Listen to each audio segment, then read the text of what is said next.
Okay, so you know how people love to say, only the strong survive? Like it's this universal truth we all just accept. Right, it's everywhere, almost like a mantra these days. Exactly.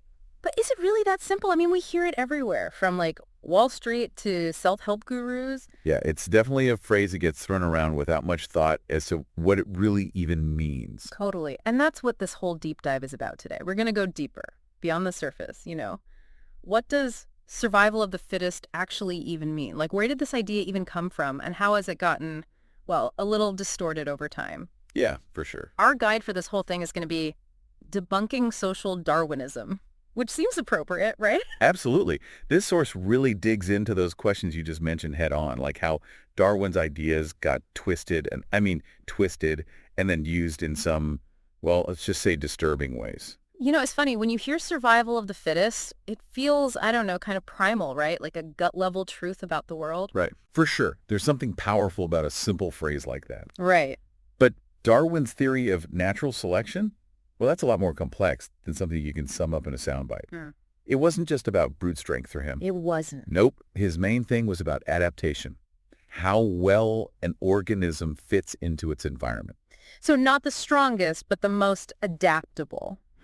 That's pretty interesting. Exactly. Like think of a chameleon. Okay. It uses camouflage. Right. That's its strength. Mm-hmm. Or a plant that can thrive in the shade. That's its version of fitness. To get it. It's all about what traits help you survive, and this is key, reproduce in your environment. So like in the business world, maybe it's not always about being the biggest company, but the one that can like roll with the punches, adapt to changing markets or technology or whatever. Exactly. So maybe their fitness is how flexible and innovative they can be. Nailed it. And that ability to adapt, it could be animals, businesses, whatever, that comes from a lot of different factors. Like Darwin actually had 4 main principles he talked about. Oh, I remember this. So there's variation, the struggle for existence, survival of the fittest, and then adaptation. Right? You got it. It's like even within a family, right? You have siblings and they're all totally different people, different strengths, personalities. Precisely. Now, the second one, the struggle for existence, that means that, well, resources are limited, so you're always competing, even indirectly, for food, shelter, a chance to reproduce. It's like a never-ending game of musical chairs. Love it. That's a great analogy. So that brings us to, well, that famous phrase, survival of the fittest. Exactly. And that doesn't always mean the strongest or most aggressive, even though people think that. It's about who has the right traits to thrive in that specific environment, whoever wins those musical chairs. It's like being the most well-suited for the job, not just the toughest. Exactly. And whoever's the best fit, they live longer, reproduce more, pass on those good genes. And that's where adaptation comes in. So it's like over time, the species is changing, adapting better to the environment because those good traits become like more common, right? Yeah. Now, here's where things get interesting and honestly a lot more complicated. This whole idea of survival of the fittest, it got yanked out of its original scientific context and, well, people tried to apply it to human society. Okay. And that is where Herbert Spencer enters the picture. Yeah. He's the one who came up with social Darwinism, and let me tell you, it had a huge impact on how people saw the world back then. Oh, yeah, I bet. We are going to have to get into that right after this. So before we got sidetracked, we were talking about how Darwin's ideas got, how should I put this, repurposed. Yeah, that's one way to put it. Maybe appropriated even. Exactly. Yeah. And that really gets to the heart of what debunking social Darwinism is trying to, unpack for us. Right, because, it's one thing to talk about finches and their beaks and all that. Sure. But taking those ideas and applying them to human society, whoa, boy. Exactly, and that's where good old Herbert Spencer comes in. Oh, boy. Imagine this. Picture yourself back in the late 1800s. Okay, got it. Darwin's work. It's causing a stir, big time. So Spencer, he's a social philosopher, right? Yeah. He latches onto this idea of survival of the fittest. But here's the thing. He's not talking about nature anymore.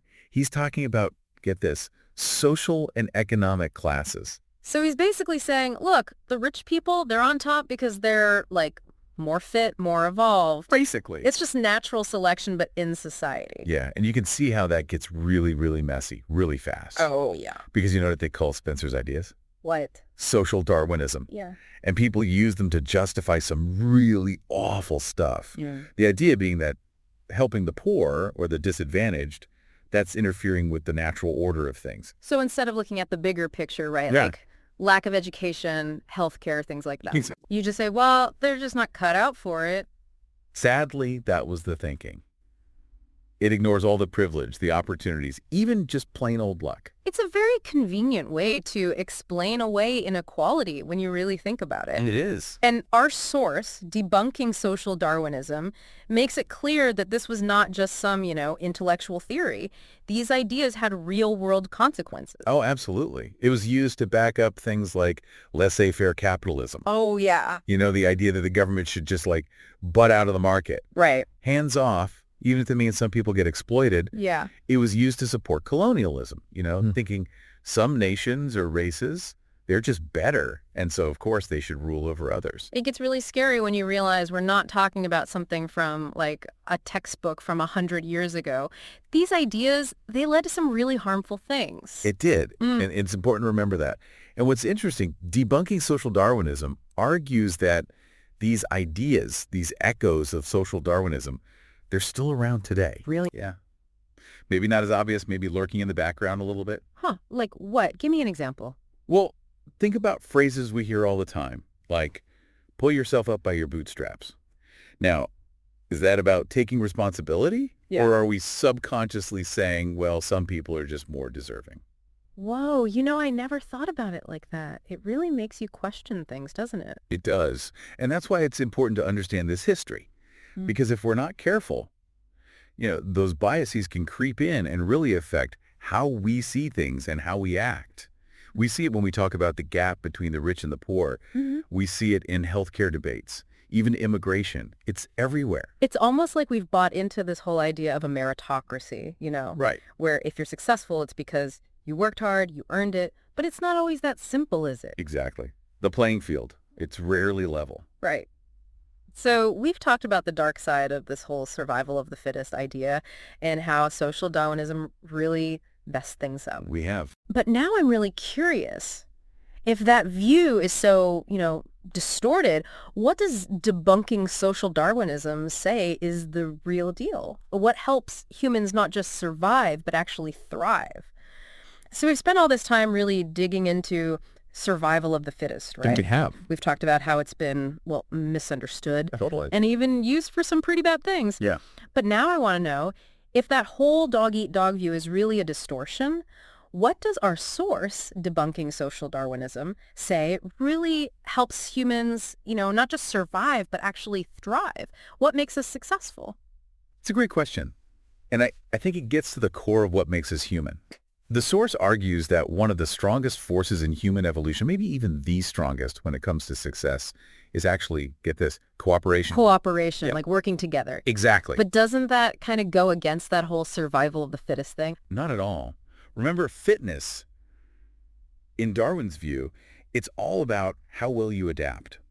And sometimes the best way to adapt is to team up, share resources, share knowledge, work together towards something bigger. So it's not always about beating the competition, but finding ways to collaborate and, everyone benefits. Exactly. Think about it, humans, we're social creatures, right? Right. I mean, it's in our DNA to form groups, to rely on each other. Yeah. That ability to cooperate, to work together, that's been key to our survival from the very beginning. I mean, think about it. Hunting in groups, way back when, building communities, even now when we're dealing with some really complex global issues. Right. We can't do it alone. It's like that saying, if you want to go fast, go alone, but if you want to go far, go together. Yes, exactly. And debunking social Darwinism goes even a step further. It's not just about cooperating practically, but it's also about things like empathy and compassion. Those have been crucial for our success as a species. Wow, so you're saying that our capacity for kindness, for caring, that's actually a strength, not a weakness. 100%. Think about the most successful communities, the ones that are thriving. They often put things like social support, education, taking care of those who are struggling. Those are priorities. Yeah. And it's not just because it's the nice thing to do, though it is. It's because those things, they're vital for a strong and resilient society. It's like we're flipping the script, right? What's often seen as, soft, like empathy or being collaborative, Right. those are actually the things that make us human. And they help us succeed in the long run. Exactly. And honestly, I think that's what we should take away from all of this this idea of survival of the fittest, it doesn't have to be about being cutthroat and selfish. It can be a call to action, to embrace, that human connection, to realize that our biggest strengths, they come from our ability to connect, care for each other, and build a better world together. I love that.